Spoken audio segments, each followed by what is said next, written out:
In this video, I want to talk about how you can view your dividends on eToro.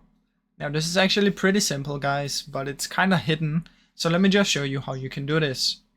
What you need to do is sign into your account, head over to portfolio, and once you're inside of your portfolio, you want to click on the drop down menu right here, select history, and inside of history, you will be able to see dividends. So you can sort by a time frame up here. By clicking, you can see the time frame.